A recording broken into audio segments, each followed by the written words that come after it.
always told you that being alone was a punishment, that solitude was a curse. They believed that without them, you would crumble, that silence would break you, but they never understood.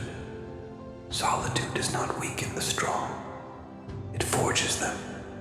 While they drowned in their distractions, you stood in the abyss and did not fall. You did not beg for their approval. You did not kneel before their fragile morality. You sharpened yourself.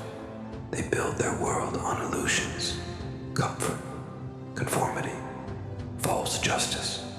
They mistake obedience for virtue, compliance for peace.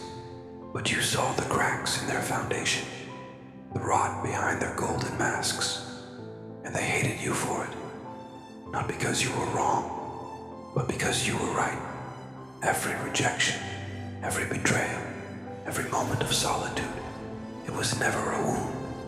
It was a lesson that pain is the architect of power. They run from pain, hide from suffering, but you embrace it, because you know comfort does not create strength, struggle does. And now when their world crumbles, when their illusions shatter, they look for you. They whisper your name, praying for the salvation they once rejected. But you will not return. You do not seek their acceptance.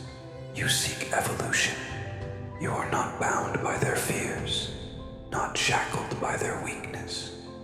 You are the storm that does not ask permission before it breaks the world apart. And when the dust settles, you will not be among them. You will be beyond them, because you always were. Strength is not given. It is taken. It is earned. It is forged in fire.